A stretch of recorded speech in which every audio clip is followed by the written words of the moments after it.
Aristóteles foi extremamente inovador no que diz respeito ao estudo da justiça. Tanto é verdade que nós só podemos falar de uma filosofia propriamente jurídica a partir do pensamento aristotélico.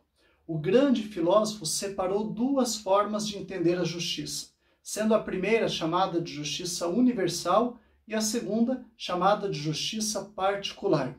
A justiça universal diz respeito a um conceito mais amplo de justiça, a justiça enquanto virtude que traz dentro de si todas as demais virtudes.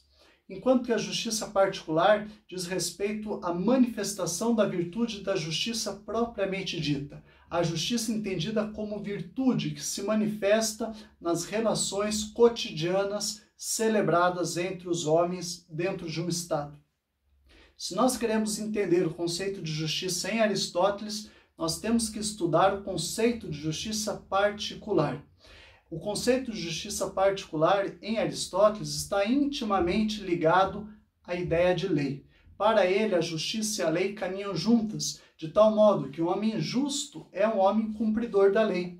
Aristóteles tem firme convicção de que a lei é justa, porque a lei que não é justa sequer pode ser considerada uma lei. A lei é justa não só porque ela é formalmente elaborada, não só porque ela nasce de uma assembleia de homens reunidos que pactuam em torno de uma determinada matéria jurídica, não só por isso. A lei é justa, sobretudo, pelo conteúdo que faz parte da lei. É o conteúdo da lei que deriva de um princípio ético e, por isso, o conteúdo justo da lei torna a lei justa. Sendo assim, o homem justo é o homem cumpridor da lei, assim como Sócrates já havia evidenciado antes. Aristóteles retoma essa ideia. O que separa um homem civilizado de um homem não civilizado é a observância da lei. A observância da lei é fundamental para que possamos manifestar cotidianamente a justiça. Para Aristóteles, dentro da justiça particular, nós podemos entender a justiça de duas formas distintas. Existe a justiça que Aristóteles denomina de justiça distributiva ou proporcional, e existe a justiça que o filósofo denomina de justiça corretiva ou comutativa. Então, grave bem esses dois conceitos. Há um primeiro grande modelo de justiça que Aristóteles chama de justiça distributiva ou proporcional. E um segundo conjunto que o filósofo denominou de justiça corretiva ou comutativa. A justiça distributiva ou proporcional está intimamente ligada à distribuição dos bens do Estado. Como distribuir os bens do Estado de forma justa, sem que isso acarrete em um ato de injustiça para alguma parte que compõe o Estado. Por exemplo, quem deve ocupar os melhores cargos políticos? Quem deve ter acesso às vagas das universidades federais? Quem merece o que dentro do Estado? Quem deve pagar os maiores impostos, os impostos menores? Como ser justo no momento de tomar essas decisões? Aqui se aplica, então, a justiça distributiva ou proporcional. Nós devemos dar a cada um o que cada um merece. O critério utilizado aqui é o critério do mérito. Falar em justiça distributiva é falar de mérito. É necessário honrar o talento de cada um. Quem merece as melhores flautas? Os melhores flautistas, porque essa é uma forma de honrar o talento do bom flautista. Quem merece os melhores escudos? Os melhores guerreiros, porque essa é uma forma de honrar o talento do bom guerreiro.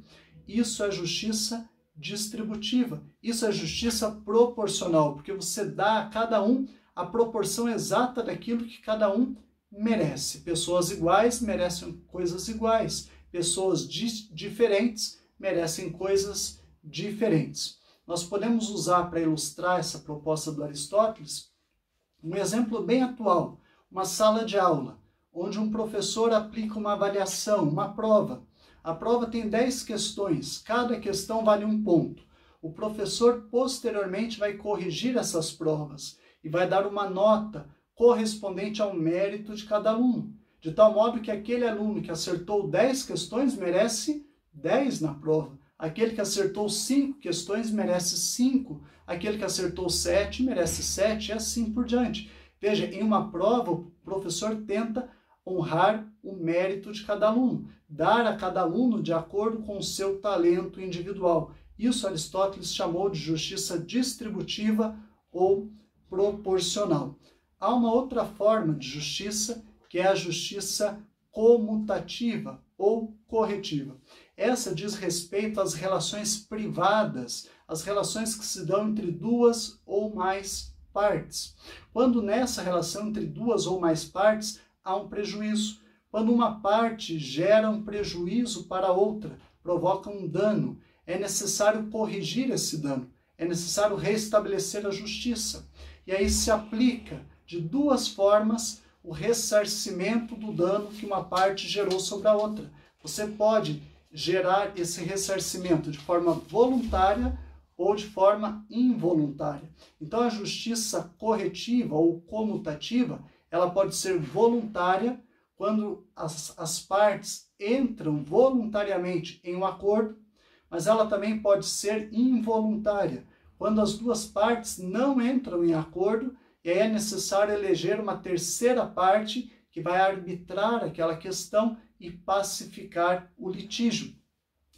Seria a figura do magistrado, que vai julgar a questão e vai reestabelecer a ordem e a justiça. Podemos usar como exemplo um acidente de trânsito, onde as duas partes envolvidas podem chegar em um acordo, podem celebrar um acordo, seria a justiça corretiva voluntária.